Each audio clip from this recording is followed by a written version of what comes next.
What the hell are we supposed to use, man? Harsh language?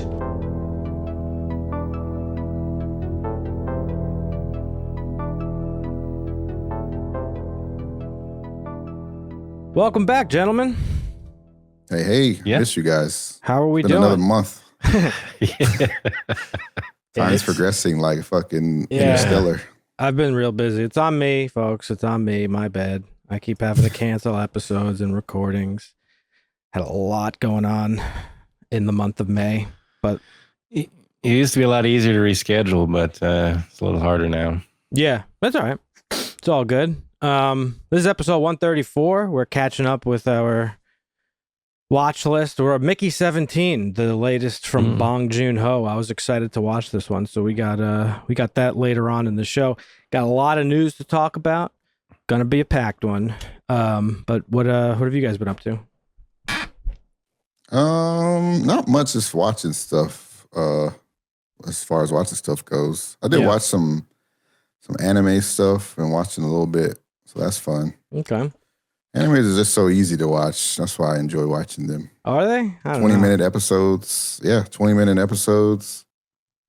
I can't get into anime. Never could. Never will. I don't think. You gotta watch some of the classics. Yeah. Yeah, there are definitely good ones. I'm not saying they're bad. I don't know if they're for me, you know?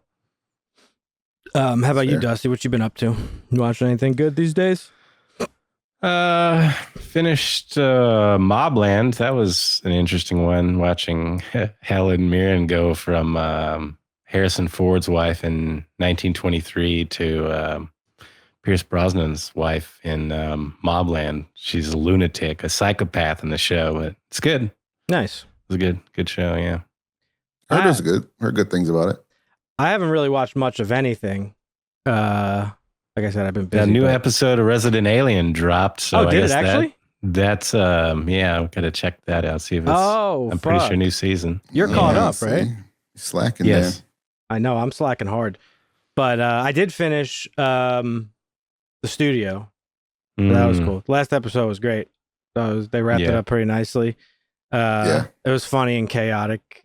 I don't know why they broke it up into 2 episodes. That felt a little weird, but whatever. What's her name? So long. Yeah, what's her name from Tab? Agatha is so fucking funny. Catherine Hahn. Hilarious. But she goes when he like is on stage and is like, I can't do this without all of you, and she licks him. Yeah, I was fucking cracking up. She plays like a horny psychopath like so well, because that's her character in fucking Step Brothers as well. She kind of played that similar thing. So funny. So that was really good. I was a big fan of that, but that's really all I've watched. You still haven't watched Andor? No, I'm gonna buckle down and watch that this week, I think, and also The Last of Us. Did you guys finish The Last of Us or no? Yeah, we talked about it. We talked about it. We finished it. Yep. Oh, okay. Yeah. No, gonna buckle down. Andor's prio number 1 this week. Then I'll do Last of Us. I could probably finish them both before we record next week. So. See if we can get that done. I've ambitious. Yeah. I know. I'll be. Andor's gonna be. That's a lot. That's a lot to watch. How many episodes do you have to watch? I thought Andor was only 6 episodes or 9. Is it 9? It's 12. 12 Andor? Yes. Oh, yeah. Oh, then maybe I won't. But I'll see what I could do. We'll see. Sometimes I do some crazy shit. You never know. Did you guys get yourself a Switch too, or what? Nah. No. I actually got my Switch right here. My Switch 1. Oh, fuck. Marvin, there's not a lot of games on the Switch too. I heard they screwed people over and it's like not backwards compatible. Oh, I did hear that, yeah. Because you can't play Switch 1 games on the Switch 2. So it kind of like makes the Switch 1 useless, almost. So dumb, yeah. I also heard, I saw somebody playing Mario Kart, and I thought, I was like, oh shit, this actually looks really good. But I've heard people complaining that that it's like basically the same game or something. Are you up on the controversy, Marvin? You're usually up on all that shit. Well, I wasn't that interested in Switch 2 when they didn't release, they didn't announce a new Smash Bros. So we'll just launch with one game, right? That's like Mario historically low. Yeah. The new Donkey Kong that's coming out in a little bit, I don't know when it comes out. That looks good, but I don't know, $500, one game. Yeah, that's crazy. Mm-hmm. Did you They see? made it bigger. So this is the Switch one, which is Okay. already kind of big Yeah. for a handheld. Yep. And they made it bigger. So it's Mm. like, that's not, I don't know if that's good. Interesting.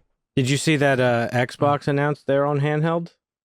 Like yesterday? I did see that. Or the day ROG, before? they're partnering with ROG Ally or something, or whatever Yeah. it's called. Yeah, ROG, Rogue, whatever the fuck. I don't know. They make To them compete against the Steam Deck? I think so, yeah. Which is kind of And crazy. Sony's coming out with one too, I believe, a portable for the PS5 that's Yeah, I think everybody's going to go. I don't know if you could, like, the hardware limitations are what's the problem. So I don't really know. I don't know. I don't know if there's a big market for handhelds, at least not for me. I'm sure it's cool if you travel or whatever, if you have kids and stuff like that, but I don't know. It's cool. I love my like, PSP. I used to love my PSP when I had one. It was a banger. Yeah. But that's Great also, games. I don't really play controllers much anymore, but for some games, controllers are good. If the hardware is cool, then because the Steam Deck I've heard was great. Like it could run most things at like 60 FPS at like pretty reasonable graphics. So if it's the same thing, then fine. That's kind of neat that you could just like pick up and take it on the go or whatever. But yeah, I don't know. I'm surprised that Sony and Xbox haven't like capitulated and like just adapted to Steam's marketplace at this point. Mm. You know, like I don't know. Steam's just, they'll be leaving a lot on, yeah, of course, console sales. No, for sure. It's a lot of money. Absolutely. There was a funny story here in New York that there was a GameStop that was selling Switch 2s and they were stapling the receipt to the box. I saw that. It was fucking They were puncturing silly. people's screens. So imagine like waiting in line and like trying to get one and fucking get it before everybody else. And your shit just has like fucking holes in it. Oh God. Yeah. Jesus. So that was funny. Yeah. So yeah, I haven't really watched too much, but I did watch another movie randomly the other night. I had a late, like, second dinner, and I didn't want to go straight to bed, so I just threw something on, and I watched Fountain of Youth, which is the next movie we were planning on watching. Did you guys watch that yet at all? I have, yes. Okay. So that'll be fun to talk about. That's really all I've watched. We got a lot of news, though. We should probably jump into some news. Before we get into Dusty's finally curated news, unless there's anything else you guys want to talk about. Anything going on? I did watch the new animated Predator movie. You did? Fire. Oh, yeah, I watched that too, yeah. What was it called It again? was really good. Killer of Killers. Yeah. I wasn't aware that it was out yet. How was it? It's basically three shorts kind of thrown together as a movie. You've got Shield, Sword, and Bullet are the three different stories that you follow. There's different Predators hunt. But yeah, it's good. And it's canon, right? Mm-hmm. Okay. Yeah, there's a pretty big revelation at the end, Oh, shit. Okay. I'll have to watch it. but I won't spoil it, obviously. Hulu's been... You know what I'm talking about, right, Dusty? Yeah. Yeah, okay. Okay. So this is a recommend from you guys. Mm-hmm. Yeah, I Dan enjoyed it a lot. Trachtenberg directed it. I didn't even realize. Okay. So that's cool. Yeah. Yeah, it's good. It's mostly, there's some stop motion animation. Like, I don't know if you're into that kind of stuff, but it's good artwork and everything. I like it. Yeah, I got it was the weird to trailer get up right here. It to. looks cool. It was a little weird getting used to the animation because it was like kind of choppy-ish, Yeah, Mm. I don't... low FPS type thing, but you get used to it. That's how the Spider-Verse movies are, and I don't like it. Yeah, it's like that. It Yeah, bothers it's me, similar to that. but it's fine. Okay, well that's cool. Maybe I'll watch that tonight. What I have been watching though is a lot of fucking Superman material. A lot of marketing. The Summer of Superman. They were not lying, boy. Have you guys been seeing all the fucking ads and shit? I haven't. I don't see ads anywhere. Where you been seeing ads? Not ads. I don't mean ads. I just mean like clips and things like that. If you're watching any of the sports finals, you're seeing all kinds of Superman promos and ads and teasers. They were not kidding about that Summer of Superman, boy. They got Funko Pops coming out. This motherfucker's on Dairy Queen cups. He's on fucking he's the dog food, fucking dog treats, like all over the place. It's cool. It's good marketing. This is what you got to do, I think, for a movie of this magnitude. They did it with Barbie. They did it with Oppenheimer. Yeah. You want to make it a cultural event, especially something as popular as the GOAT himself. This one got me. I don't know if you've seen this. Did you guys see this one? It's David Cornsweet like talking to a bunch of kids on the set, and it's just like it really gets you in the feels because, you know, for these kids, like they're not seeing David Cornsweet, they're meeting Superman. You know what I mean? Mm-hmm. So I don't know. It was really cool to see, and it had a pretty visceral reaction on Twitter, as you could imagine. It's like, Of course. people were like literally Googling fucking like Henry Cavill hugging kids to fucking like post it in response to this. Like, That's funny. like this means nothing. All actors do this. It's like, that's not the point. This is how you market Superman. You market it as him being a hero of the people, stopping, talking to kids. Yes, he's just an actor, but it's meaningful to them that they're meeting Superman and he's being nice. You guys can't hear it, but he says to this little girl, he's like, yeah, I met Cookie Monster when I was your age or whatever. And he says to another kid, he's like, oh, have you been in plays? And the kid's like, no. He's like, well, you're doing a really great job today. Like, I don't know. It's just nice to see. Fucking like, this is the type of marketing material you want to see. Like, I get it. You got to sell toys and do all that shit. But this is what you want, because Superman, as you can see right here, man of the people, hero of the people. He's the people's champ, Marvin. Very wholesome. I like it. Mm-hmm. That's who he is. But yeah, they've been dropping, as Dusty said, they've been dropping all sorts of promotional materials, like during the NBA finals. They've got like new trailers, new clips, like all sorts of shit. They're slowly but surely like sneaking out the snippets of the this new treatment of the John Williams score, which I think is incredible. What do you think about that, Dusty? Yeah, great. Looking. I haven't seen it. They're changing it, remixing it. Yeah, it's kind of like remixed. It's just a it's like it's basically the John Williams theme. It's just a little bit more modernized. Stylized cool. a Yeah, bit. stylized. It sounds cool. That's good. Yeah. So today They're they also announced, partnering with Amazon. yes, I was just to say today The early access pay to win is going on. I might try to do that. I don't know. The tickets go on sale tomorrow, but at select theaters. So I'm assuming it'll be a theater. I'm sure there'll be one in New York. I couldn't imagine there wouldn't be. I may be able to see this bitch on the 7th or 8th. It could be big for me. I don't know. I gotta try. I gotta 3 days see. early. That's a lot.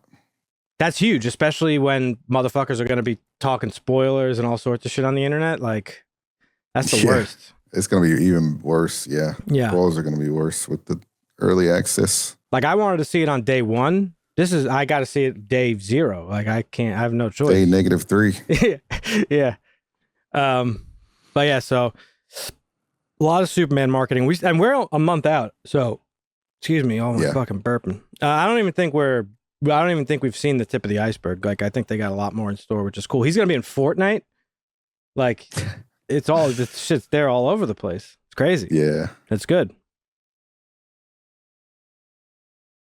But yeah, we got a lot of news to cover, so let's get into that, folks. Dusty was a video game journalist. Now he does muckraking for us here on the podcast. He brings us all the dope news. What do you got for us this week, Dusty? We got like 2 weeks worth of shit that piled up. Well, the Taylorverse is getting another spinoff, boys. The Sheridanverse? No, please.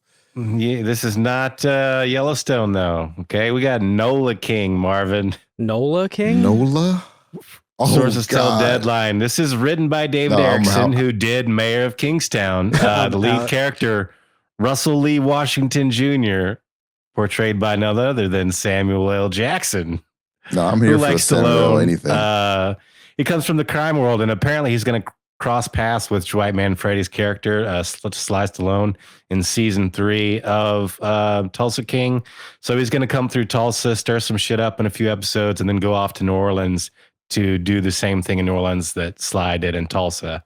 So that's what we got going with Samuel L. Jackson. This was I'm a little embarrassed that I just got what Nola means. Like when you said Nola. Come on. Oh yeah, New Orleans, Nola. Nolans, I get it, yeah. Sorry Nola, guys. yeah, I'm an uncultured swine from New York. What do you want from me? But yeah, production for this show begins in February, and I guess he'll be shooting his scenes for season 3 of Tulsa King in July, is what it says here. So yeah, Okay. I still never saw season 2 of Tulsa King. I watched. It was pretty good. I started the first episode of season 2, and then I was like, "Nah, I'm not ready for this yet." And then I just turned it off. Yeah, it was a fun one. Yeah, I'm sure. I like As that. long as Lil Wayne don't show up in this Nola King, I'm good with that. 'Cause that album he released was fucking terrible. Hey, murder. Oh, that's not. That's fucking ludicrous. What am I? What the fuck? Sorry, that was racist. Everybody. I don't think you guys all look the same. I got. What's his tagline? What's his tagline? It's similar to murder. Lil Wayne? Yeah. Young Moolah, baby. Oh, Young Moolah. That's what I was thinking. Okay, so you get the confusion. It's an MU. Okay. Wait, I heard about that. Can you explain that a little bit? You know, His I hate album? Lil Wayne. Yeah, but I heard everybody was like, "What the fuck is this?" I almost hate him after this album. Is that bad? Nah, I don't hate him, but this album was terrible. Yeah, it was really bad. I don't know. Was it like an experimental album or like what was it? I mean, I guess I don't know what. Just not The good. production was bad. There was a couple of good songs on there, but majority of it was pretty bad. Okay. Like rap albums are good, really good bangers are fewer and farther between these days. It's gone to the wayside a bit. Sad. All right. Well, Nola King. All right. Well, what else are we looking at here? The Mandalorian joins every other Star Wars Disney show status.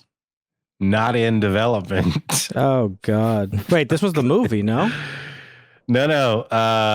According to the show, Mandalorian and Grogu, the movie is still going forward. But they are not going to make a season 4 of the Mandalorian. It will end as it did in season 3. So it's over. The pimped out Pee Wee Herman style hover bikes are no more. Speaking of Pee Wee Herman, did you hear about that documentary? Sorry, that's on Hulu. It's coming. I heard to Hulu? about a documentary, but I don't know what it was about. So it's basically we already knew he was a freak, though, right? Like, no, he's not. No, he's not. And that's what the documentary's about. I thought he was like jerking off in sex theaters and shit like that. Well, that may or may not have happened, but Paul Rubens. So he is a freak. Got it. No. Paul Rubens, who plays him, was like he was almost like a Mr. Rogers guy. He was like a really nice guy, and he because he was he was gay, and right, yep.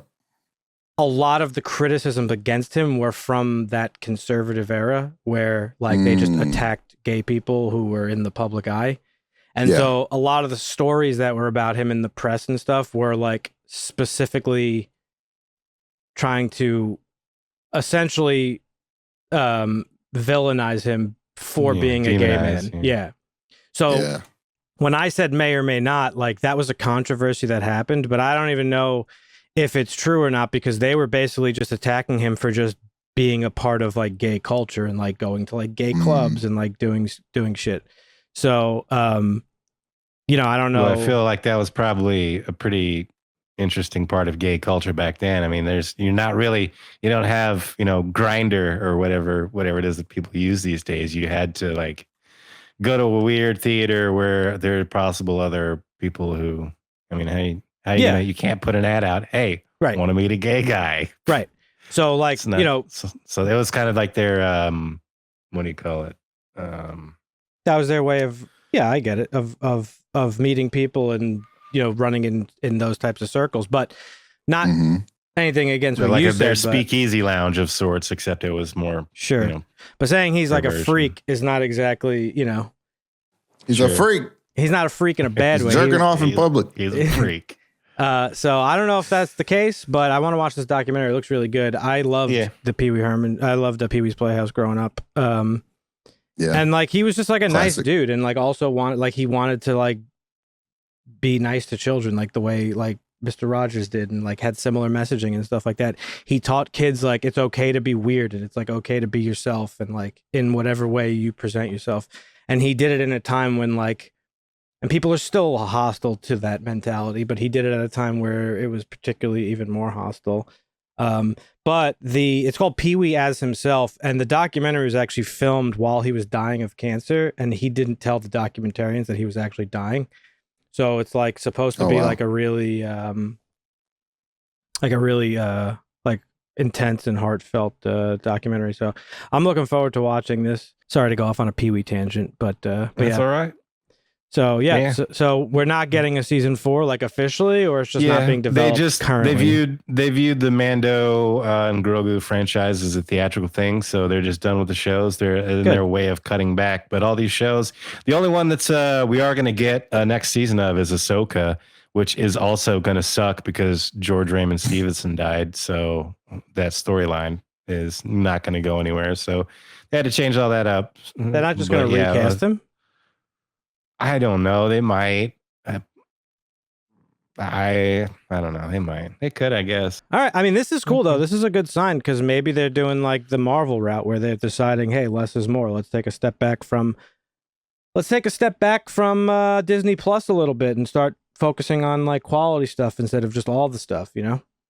Yeah. They could put any one of these shows back in development except for one. I think The Acolyte was actually literally canceled, but all the rest of them are just not in development is the status. So, all right. Well, we got some Superman news here. Budget and expectations. Damn right we do. According to one insider, if Superman grosses anything north of $500 million worldwide, the film will turn a profit at the box office, not inclusive of ancillary revenues, apparently. The article goes on to say, in the court of public opinion, however, it will need to gross closer to $700 million to be considered a hit, which I think is what Lilo and Stitch is at right now. So that kind of makes sense. And I expect this to be $1 billion movie.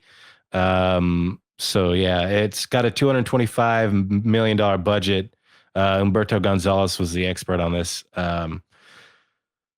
But we got Jurassic World Rebirth opening the weekend before Superman does, and the Fantastic Four coming 2 weeks after. So it's in a hot spot to make $1 billion, unless I mean, you know, there's also this like really weird, and I get it. There's been like this is like a really weird narrative that's been happening lately within like the last year or so, where like everybody is like crunching numbers about like how much a movie needs to make to be considered successful. And I get it. Like you want to turn a profit, but like, remember when like movies you could just go watch and be like, wow, that was really good.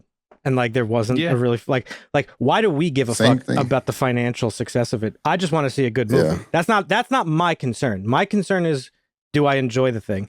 Leave that to the fucking white dudes with no lips in the fucking boardroom meetings who... Yeah, but then you get the people who like, hey, I want a good Snow White story. And then they're like, well, we spent, $500 million and we lost $150 million on the last Snow White movie. And you're like, why the fuck did you spend that much money? And how did it lose so much? Because we made a shitty fucking product because we don't listen to our fan base.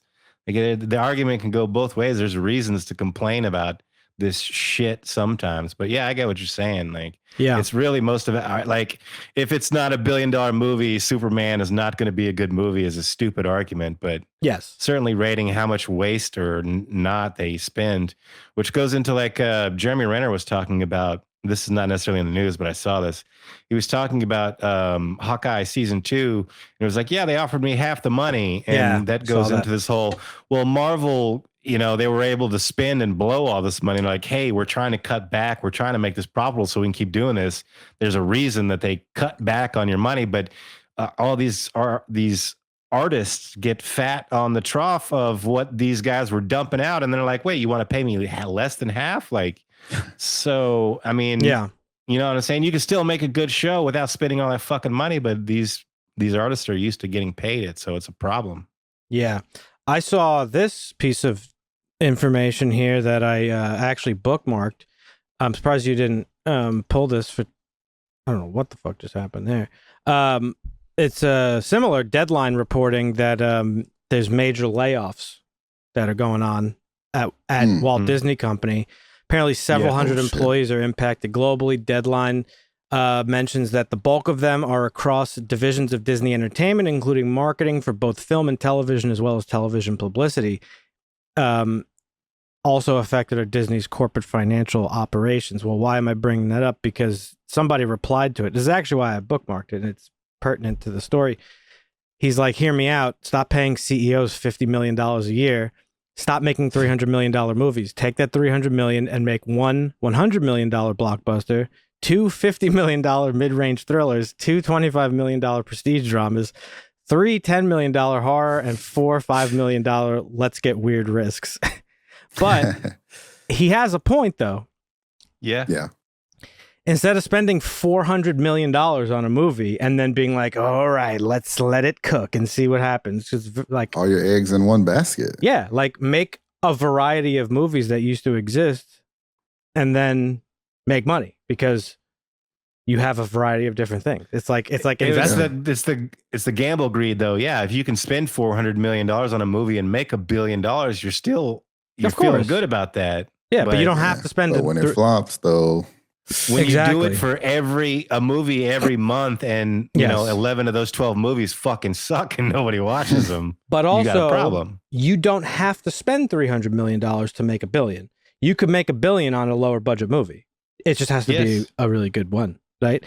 So there's like this connection between cost and goodness is kind of silly. The Godzilla movie made a ton of fucking money. Yeah. I was gonna say too, the obsession with numbers is also happening with music. Yeah, it's just going across the board. Like I've seen a lot, particularly with rap. Like people are obsessed with like, oh, what is this rapper gonna do first week sales? And it's like, why do you care? Is it a good album or not? Right, exactly. Yeah, well, and you can't even really judge that anymore because sales are not what you know. Streams, you could track sales when you had what is physical a stream? medium. Yeah. How many YouTube listens do you have? Is that a sale? I mean, streams, yeah. Yeah. A certain number of streams equates to an album sale now. It's kind of crazy. Yeah. I have a little bit of a theory that I've been thinking about. And I'm starting to see it on YouTube, and there's a vehicle that's coming out. Have you guys seen that? It's like a new pickup truck. I can't remember. There's a Toyota. It's like bare bones. It's like a super old school pickup truck from like the 90s. I think it's called the Slate truck.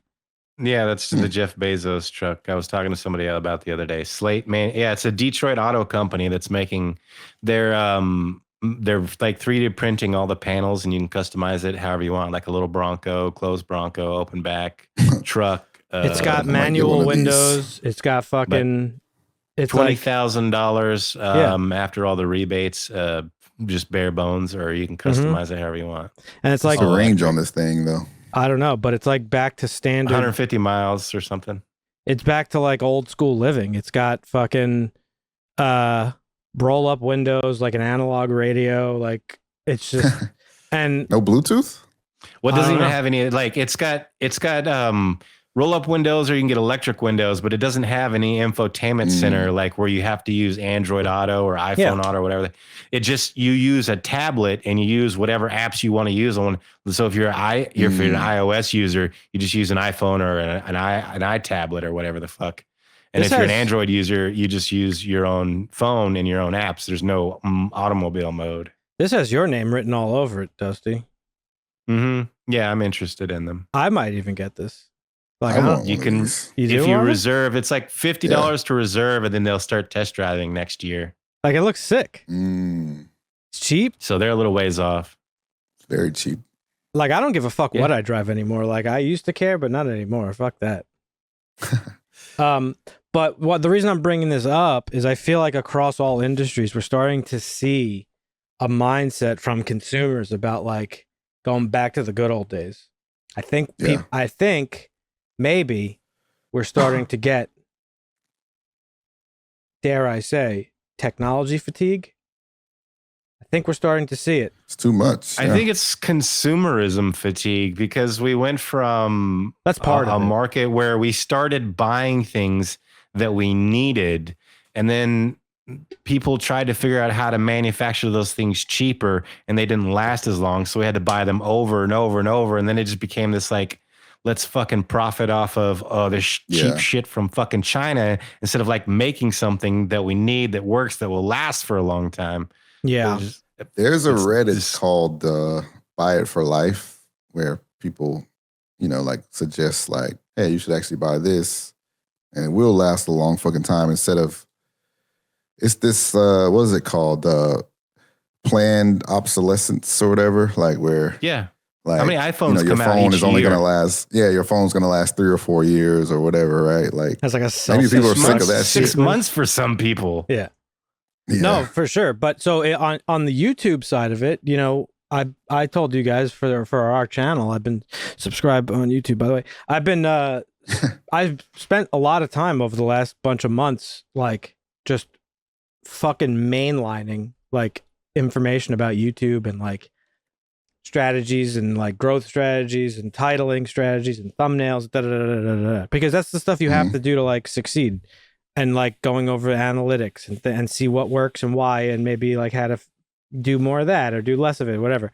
For a really long time now, people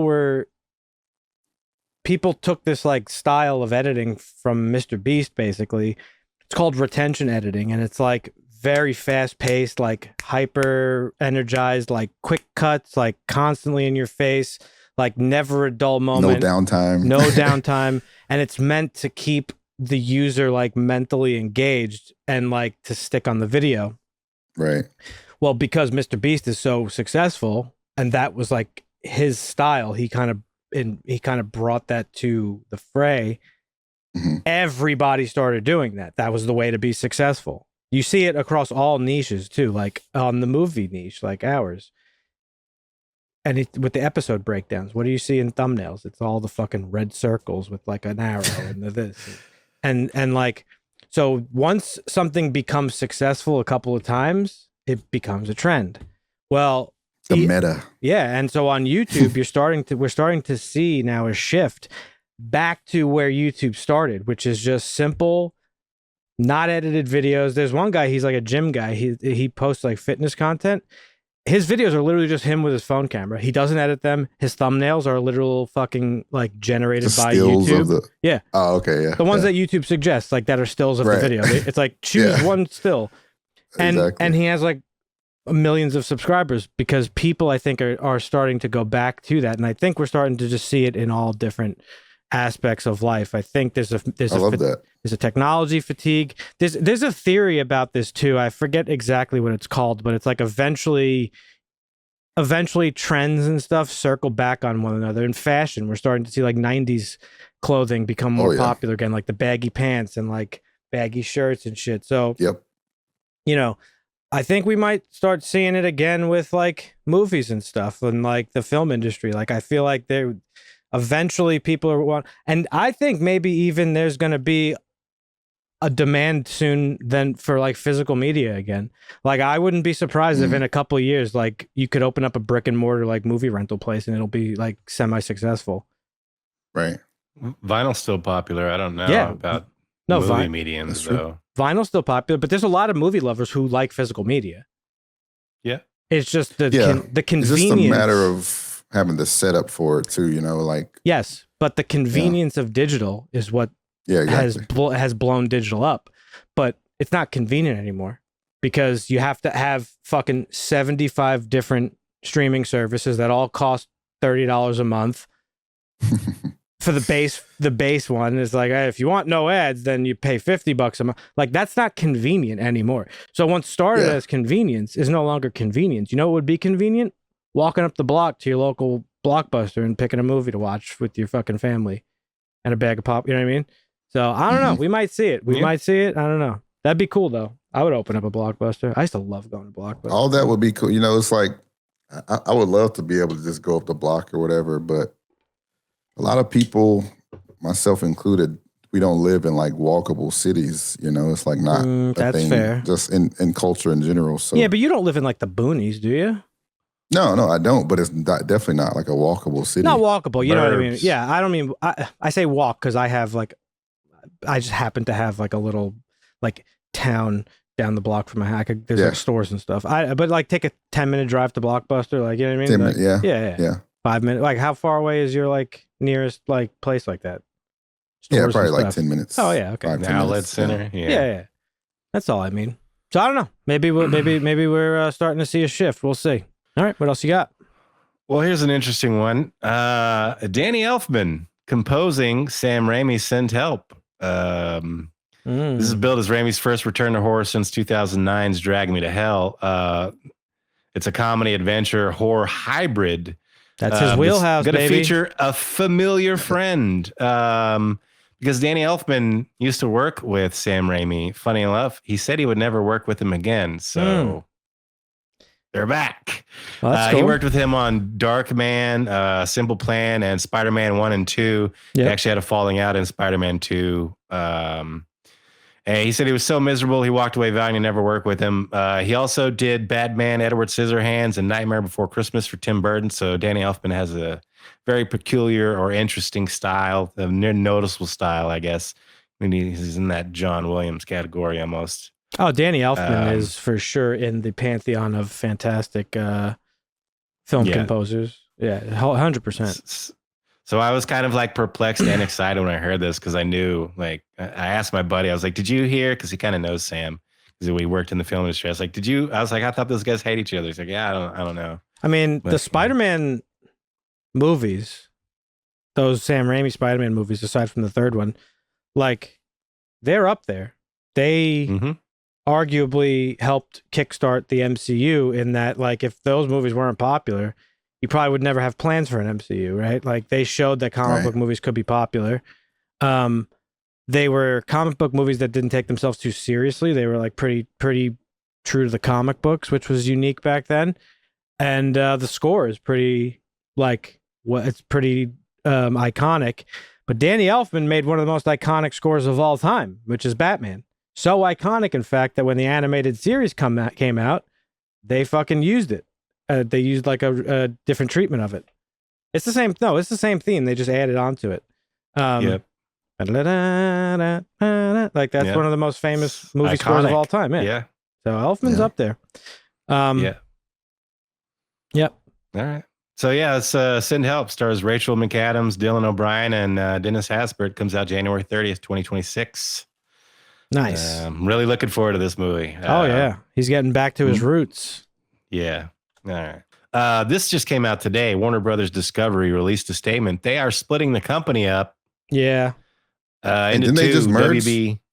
WBD stock. Warner Brothers Discovery. Yes, sir. They did.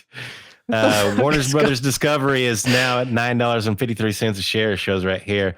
But they're splitting it up into streaming and studios. This is going to be Warner Brothers Television, Warner Brothers Motion Picture Group, DC Studios, HBO Max, as well as their legendary film and television libraries. And then they're going to have global networks. So streaming and studios and global networks is the two divisions. And the global networks is going to be CNN, TNT Sports in the US, and Discovery, and the top free-to-air channels in Europe and whatnot. So it looks like news and sports is one division, and then movies and studio and streaming production is the other one. Zaslav is going to be the CEO of streaming and studios, and Warner Brothers CFO, what's his name here? Gunnar Weidenfels is going to be the CEO of Global Networks. So, nice. Okay. A big split here. This is going to be big. It's not going to be done until sometime mid next year, but this is a big announcement. Don't know what they're going to do with all this because there's some inter-cross play in here because some of this HBO has boxing and some sports stuff, but that's going to be on the streaming side and not the global studio sports network side. So it'll be weird how they're licensing it. But the way they explain it here is they're breaking it up so the best possible way the two companies can focus on what they need to focus on and going forward. One thing I want to talk about, we were talking about Superman a little bit earlier. Kevin Smith, our boy, Dusty, comic book fan, writer, crier like me. He was interviewed. He's going around touring for his re-release of Dogma that he's doing. They're doing like an anniversary tour for Dogma. And he was asked by Deadline what his thoughts are on the new Superman trailer. And he said, quote, "It feels more comic booky is what it is. I mean, number one, putting his trunks on the outside again is just charming. And including the dog is not something we've seen over the course of the last 10 years. And I think that's such a smart choice, man. Unless they hurt that fucking dog, which then can also be a strong choice, dramatically speaking. But it just looks so charming. Superman is ascendant whenever the country is doing poorly or it needs help. And that's when the character plays strongest. So it would feel like, based on that, like Superman, the stage is set for that movie to make so much fucking money People want to hope right now. People just want to believe in a fucking thing, man. And yeah, that actually made me tear up when I read it the first time. I sent it to you guys. We got Shocker. Hey, we got riots going on right now in LA and fucking protests, mostly peaceful protests. Great cause. For a good cause, yes. And the world needs hope right now. Yes, we do. And I know it sounds silly to talk about a fake character this way, but I have to stress no character in the history of humanity has transcended the medium in which he exists in like Superman has. He transcends the pages of the comic books. And so I do think this movie's going to make a fucking $1 billion. It's going to be amazing, and I can't wait. And the last thing I pulled, more for Dusty, because Marvin, you've been insubordinate and you haven't watched it, but perhaps one of the greatest seasons of television of all time might be getting a second go-around. True Detective creator Nick Pizzolatto says he has an idea for a new story featuring Matthew McConaughey and Woody Harrelson's characters. Quote, "We've talked about getting back together and doing it. I think the guys are open to it." And it comes from Variety. So that'll be really exciting. I'm a little bit... What? Go ahead, sorry, go ahead. No. What were you going to say? I actually did watch the first episode of True Detective. I watched it with C. When? It had to be probably like a week ago now. Oh, really? The first episode. Oh, so this is like purely coincidental? Yes. Because we've been telling you to watch this forever. Yeah. Tell me so you didn't we watched like it together. No, I love this. She actually fell asleep though. Okay, and I don't think she's gonna watch it, so I'll probably finish it alone. Why don't you think she'll watch it? Well, she fell asleep, so I don't know if she was. Yeah, no, it's legitimately one of the best seasons of television ever made. And then season 3 is not so bad with Mahershala Ali. Season 4, as Dusty and I talked about, was... Is that Night Country? Yeah, that was complete dog shit. We watched that, right? Yeah, we watched that. Did you watch Night Country? We covered it. I don't remember if you watched it, though. I did not finish it. Yeah. I watched probably like half of it, I want to say. That was terrible. Season 2 is terrible. 1 and 3 are where it's at. This is exciting, but I don't know. I'm like not fully on board with it, but I'm not fully against it either. Because it's one of those seasons of television where you're just like, all right, cool, we did it. Now we move on. You got to let things end. You know what I mean? So, but yeah, that's all I got, Dusty. What's your last piece? All right. Well, we got Mark Ruffalo. He is returning to the MCU for more than just a cameo. So weird, dude. Bruce Banner is going to make an appearance in Spider-Man Brand New Day. I think this is his 10th appearance in the MCU. Yep. Which is wild. The last time we saw him was in She-Hulk when he showed up with Scar from Sakaar, his son. Yep. So yeah, this comes out July 31st, 2026 as part of Phase 6. And I mean, there's some potential spoilers here. We just know for a fact that he's showing up as Bruce Banner. So he could also be an antagonist as a different Hulk. It's a shame what they did to this character in the MCU. Yeah, well, I mean, they can't really do a whole lot with him. He'll never get his own solo movie, so they had to just stick him in movies, and this is his 10th one. But why is he going to be in Spider-Man? Like, are they going to make him the new Tony Stark to Peter? Like, I think everybody wants to see Peter be on his own now. Well, yeah, but he's not going to be in New York like we already established. He's going to be globetrotting, and so he's going to need somebody to companion with while Peter's he's not being your friendly. Peter's going to be globetrotting? Yeah, they're filming in locations all over the world to take place in those locations. Yeah, okay. Well, whatever. Fuck them. Fuck Marvel. Spider-Man's ruined. It's really Sony that you should be mad at me. I love Mark Ruffalo. I love him as Banner. I think he's great. I want to see a traditional Spider-Man now in the MCU. We're done with the multiverse. Fuck you, Sony. But yeah, he's done a lot of Bruce Banner and the Incredible Hulk and all that. But yeah, he's done some other things lately too, and that's what we're here to talk about. Is his other roles. His latest role. Yeah. Well, one of his latest roles. All right. Well, thank you for the news, Dusty. Wonderful as always. Appreciate it.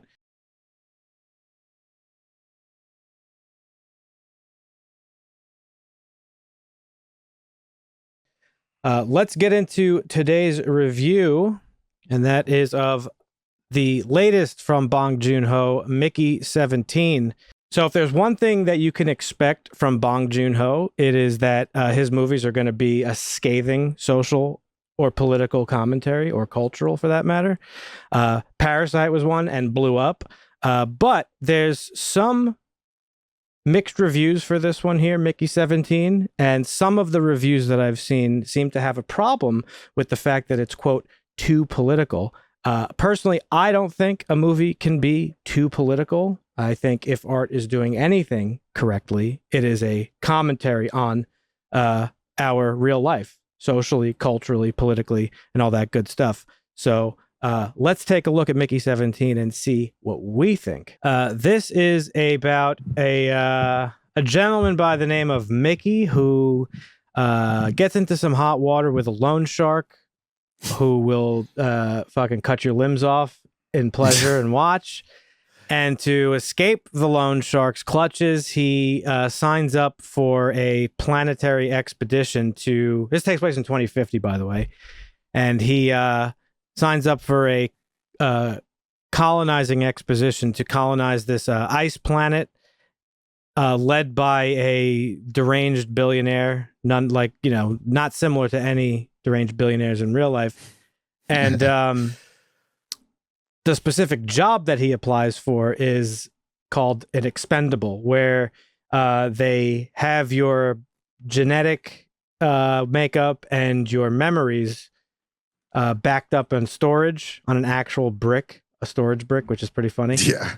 And when you die, they just print out a new version of you, fresh within 20 minutes, with the same memories, with everything, and send you on your way. But the job of an expendable is to die. Like, they send you out to die in various ways. For instance, when they testing the planet's atmosphere, they tell him to breathe deep in case there's any infectious diseases that are airborne. Sure enough, there are, and he dies. He tests like fucking synthesized meat with steroids in him. He dies. Like, that's just what he does. However, things get a little turned upside down when Mickey 17, the 17th version of Mickey, does not die, and the company thinks he did die, and he has a run-in with Mickey 18. And Mickey 18 has quite a different personality. So that's pretty much the synopsis there. What did you guys think about it? Let's start with Marvin. Yeah, this was a cool watch for me. I mean, I do love most sci-fi things. So I'm probably a bit biased. There wasn't a lot to this movie on the surface level, I would say, but it definitely had pretty good stuff if you just even think, just even like a tiny bit, like, picking up on some hints of different things in there. Yeah. Like not allowing yourself to be like just another number in the workforce and that whole sort of thing. So I thought it was good. About you, Dusty? Yeah, this was a good movie. I didn't think it was a great movie, but I enjoyed it. There's definitely some subtle good stuff in there, like you're not sure really how, because the way he's talking is like, oh, if anybody ever sees that there's two of me, or they're going to melt me down and kill me. And then you see the interactions as he progresses, and like his girlfriend finding out that there's two of them, and she's like, oh yeah, this is great.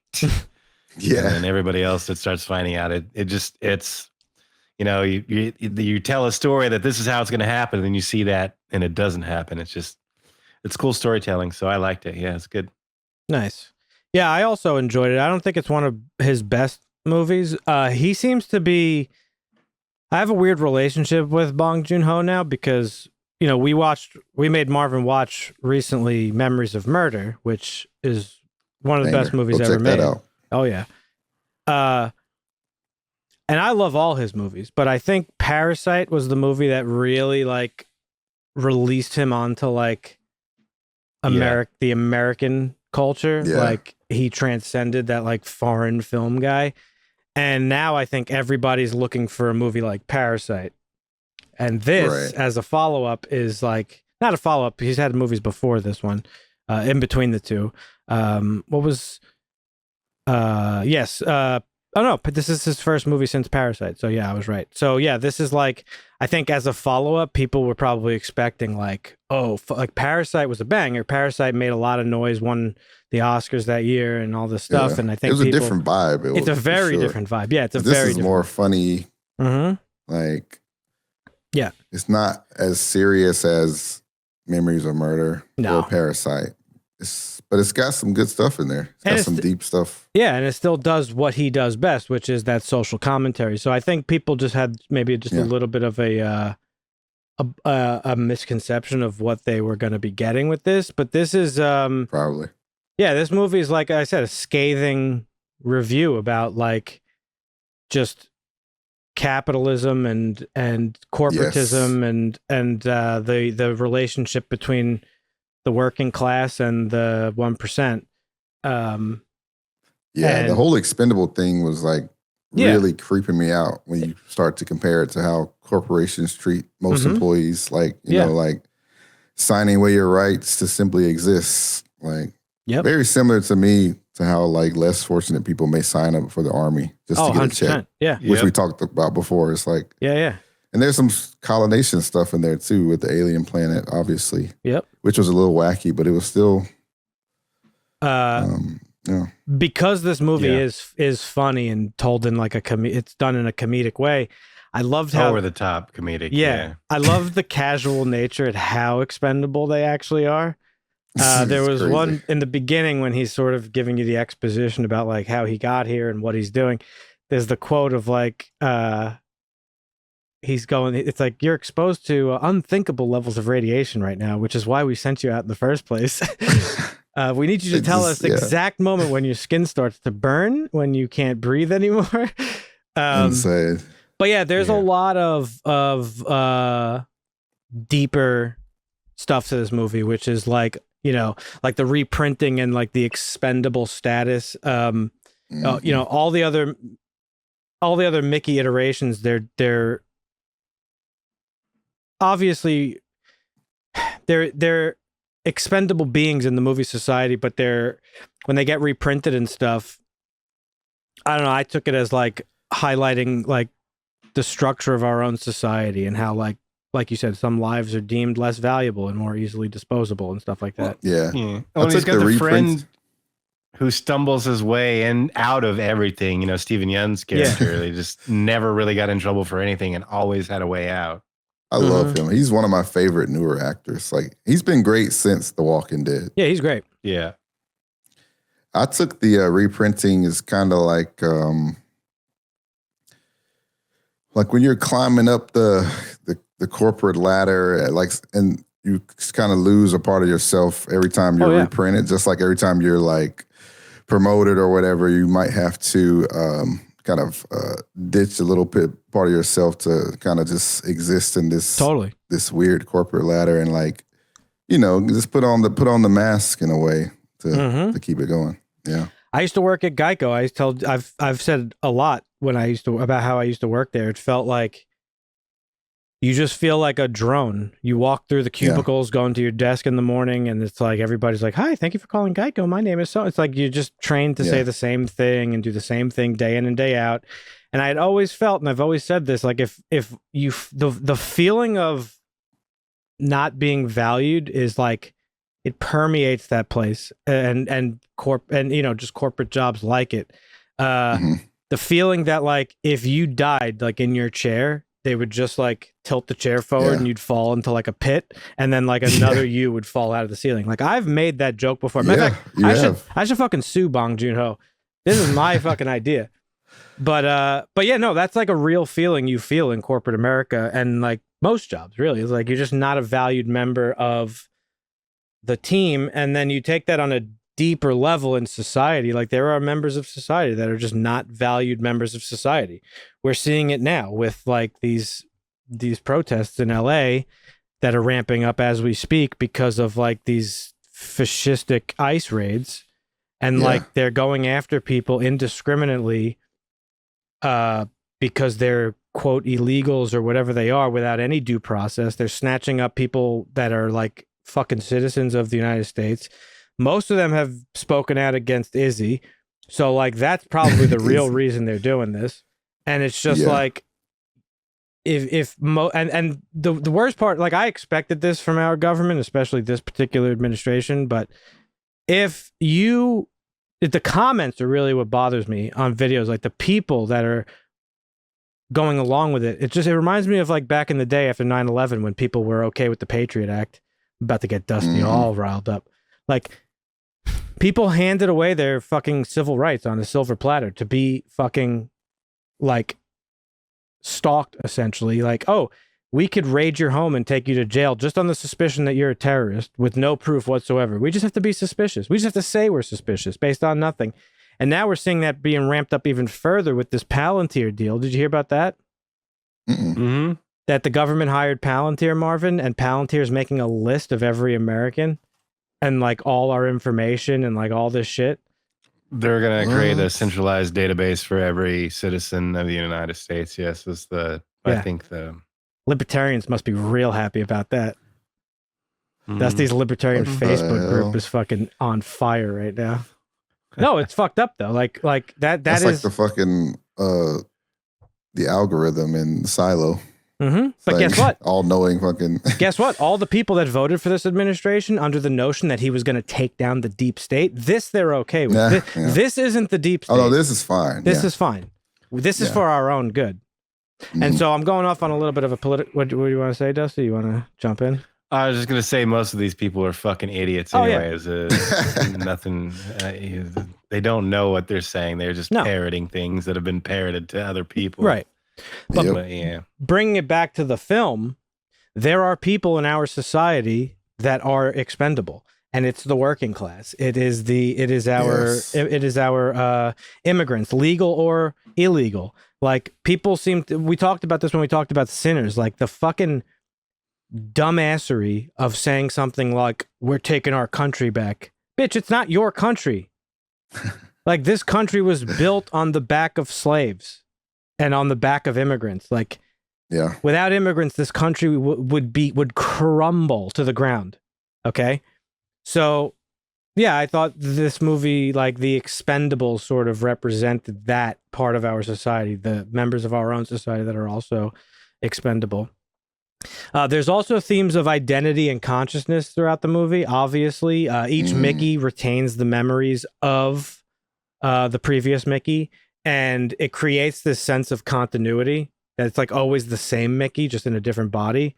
It reminded me of Severance a lot because it was a sort of like a different take of Severance, where like Severance, you have two different personalities, but we get to that point with Mickey 18. Yeah. Because Mickey 18 is completely different. And so, now they're two distinct individuals with their own, they're starting to have their own experiences and perceptions of things like that. And so I think that is sort of central to the movie's exploration of what it means to be an individual. So it's very similar in that sense to Severance, just kind of done in a little bit of a different way. And he says too, when Mickey 18 pops up, he's like, oh, Nasha told me that 5 was too needy and like 7 was a little dumb and like all this stuff. So like they all do each have a little bit of a different individual personality, but more or less they're the same person. Right. I didn't get the big. I didn't get why there was such a drastic difference between 17 and 18. No, I didn't either. I was reading, some people were thinking maybe it was because of how careless they were during the printing process of like, they're letting the guy like fall out of the thing and then like, so it could have like glitched him out or whatever. Yeah, he tripped over the cord when they were playing the card game or whatever. I took from that as well because they gave you enough of to show you that like these techs are like the doctors and techs are like super careless. Yeah. They're pulling plugs out of his head, like you said. So it's like, obviously you're not going to get like a perfect copy. So that's kind of basically what I took from it as well. Yeah. Then you got like the class and ethics in the movie where like, between Mickey 17 and Mickey 18, right? Mickey 18 is more assertive and aggressive. And then I think that kind of further emphasizes the narrative about class and class structures and like ethics and stuff. And like because Mickey 17 is more submissive and like innocent in nature, and Mickey 18 is the more aggressive one. So I feel like that kind of highlight. Maybe I'm reading a little too much into it, but I felt like that kind of highlighted like the vulnerability of those who are considered expendable. While Mickey 18 is sort of like the more dominant person who would like the dominant class that would exploit the other one, sort of, in a way. I see, yeah. And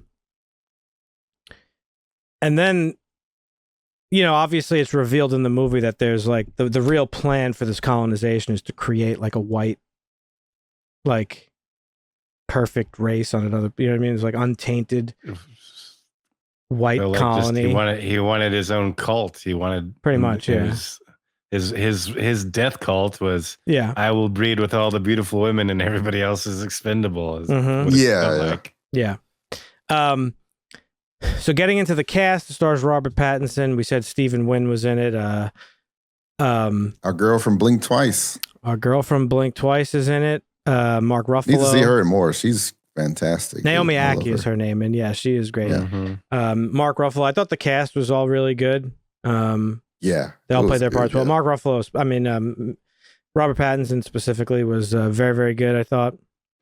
Yeah, having to play like 17 to 18 is that couldn't have been easy. You know? No, anytime. Like, go on, sorry.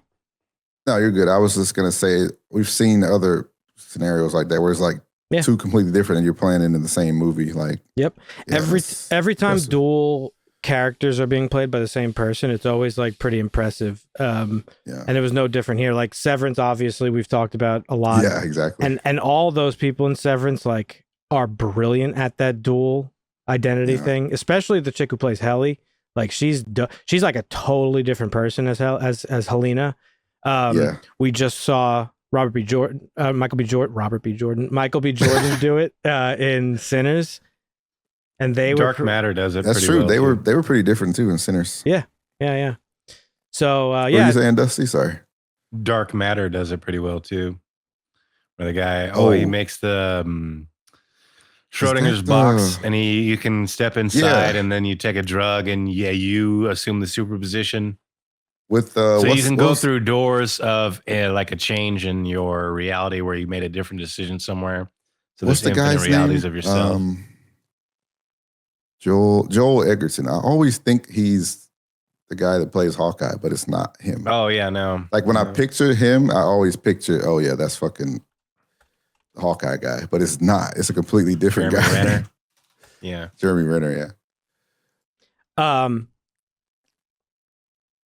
Couple of things that I didn't care for. Like I thought the movie. So overall, I thought the movie was pretty good and pretty entertaining. But I thought the plot was better than the story. Like I didn't kind of really give a shit too much about the story stuff. Like the story was predictable, really. Yeah. Like when you figure out, these animals aren't going to kill him. Right. These animals are going to be specific to the storyline at the end. This is It was kind of like a little like I don't want to say out of left field, but it felt like a different tone. Like it just like it was a different type of movie at that point. Got a little bit wild, which is fine. Not a big deal. Ultimately, it led to where I would have wanted to see it go anyway, which was him like taking down this like big evil corporation thing or whatever the fuck was going on. It was an interesting spin on like a typical sci-fi thing. Very similar to like, The Expanse, just with like a little bit of a twist on it. The animals bluffing the humans was funny though. Yeah. That was funny. Really gonna kill you. Right. But yeah, overall I enjoyed it. And I think the ultimate theme of the movie, which was why I was bringing it up earlier, we were talking through the news and stuff like that, is like the ultimate message is like the threat of technology and like technology getting to a point where it threatens our very existence. And so I think like the human printing technology in the movie, they show how it's like pretty tumultuous in terms of like government officials are debating it and like some people are against it and it's like a moral issue. I think the human printing is like a metaphor for like the dangers of technology because when it's unchecked and used to exploit others, which it is in the movie, and like we're starting to see with AI, like AI in our real life is an exploitative technology. Like its learning models are built on on plagiarism. Like they're stealing people's work and art for its own learning. So his final decision to destroy the machine, spoilers, represents maybe like a glimmer of hope that humanity can resist the technology that does threaten our very existence. What do you guys think about that? Did you guys get that as well? Yeah, I think so. Yeah. Okay. But yeah, overall good movie. I don't think it's the best in his filmography, but it's certainly not a bad movie by any stretch. I was surprised to see some of the mixed reviews on it. You guys have anything else you wanted to touch on with this movie or what? I don't think I've seen all of his movies, but I feel like everyone that I've seen has been pretty different, but they've all been good. So like this one was like kind of like wacky and more comedic than some of the others, but it was still pretty good. So I think it's good that he's not like he doesn't just do one thing. Like he could do he has many different types. Yeah, he has a wide variety of styles that he explores, as like any good, filmmaker would, should do. It's like you don't want to get stuck in like one specific style. Pigeonholed. Yeah, you don't want to get pigeonholed. Like Okja's like a really interesting movie in comparison to, let's say, like, Memories of Murder. Snowpiercer is like a very like dystopian. I love Snowpiercer. Snowpiercer is a great fucking movie. Yeah. Yeah. The Host, like all his movies are fairly different. But so I like this one. I thought I liked the aesthetic. He did The Host? Yeah. Is this the one? This is the one with like all the fucking. This is the one that was based on a book. Yes, I believe so. I read the book. I didn't see the movie though. Yeah, the movie's good. I saw some people complaining about the aesthetic of the movie. They said it was like ugly and cheap looking, but I didn't get that at all. I actually thought the aesthetic was really good. I liked how it was kind of bright and like poppy. Like it almost felt like, I don't even know how to describe it. I don't want to say cartoonish, but it felt cartoonish in a way. Like all the bright colors, like, but it worked really well with like the whimsical sort of wacky nature of the movie and like how it was told. It was that whole pocket they were in with like the technology being wacky. Yeah. Like like the voice thing, it was like super like like I don't even know the word for it. It was just so out there, right? Like it wasn't refined at all. It was just like kind of like just this random put together thing. Yeah. So yeah, I don't know. I liked the aesthetic. Overall, I liked the movie. I have more things that I liked about it than I didn't like about it. It has a 6.8 on IMDb. I would probably bump it up. I'd give it a 7.5. I'm trying to think. I'd probably, I don't know, I'd give it a little bump, I guess. And again, it was a little predictable, but it was good. Like you said, it touched on some interesting points, but yeah. It's probably just a 7. I don't think I'd give it anything more than that. All right. Marvin? I think I probably would give this an 8, actually. Okay. I didn't have that many gripes with it. Yeah. It wasn't like it didn't blow me away though, to where it's like, oh, this is just like a perfect movie. Yeah. It's a solid 8, yeah. All right. That's cool. That's fair.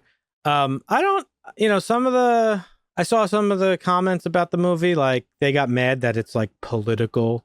They thought it was like a shot at Trump or whatever, which it's like, I guess it kind of was with like the red hats and shit at the beginning where like this dude had like his own. I mean, his cadence was like Trump's cadence. I thought his cadence was more like Elon, to be honest.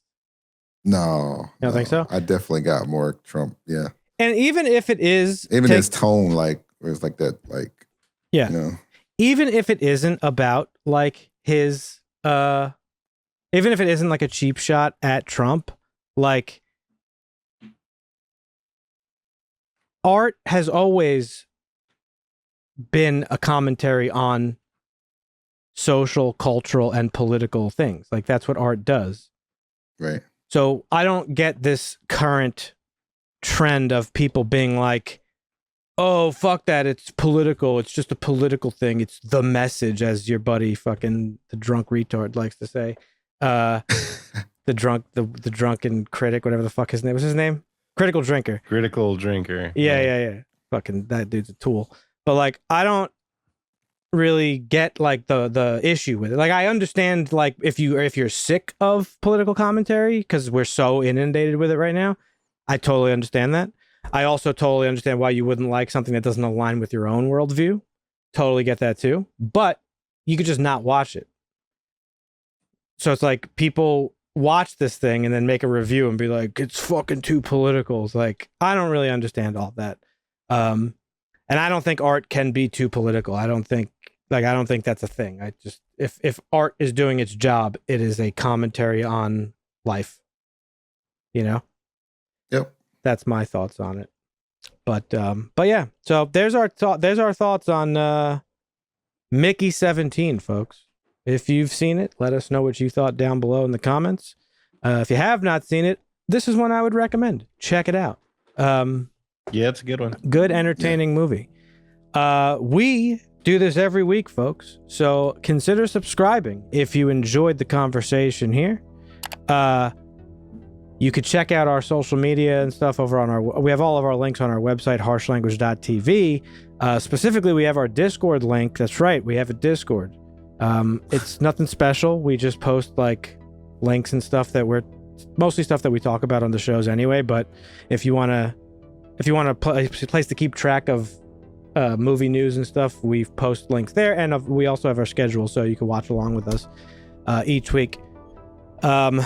Next week, we're watching, what'd we say? Fountain of Youth. Yep. And I got to actually work on the schedule for the rest of June because we were delayed by 2 weeks in May. So all right. Yeah. I got to pick what you're watching this month, Marvin. That's going to be an important one. So keep up, folks. Stick around. Join us next week. We appreciate you listening this week, and we'll catch you next time. See ya. Basta.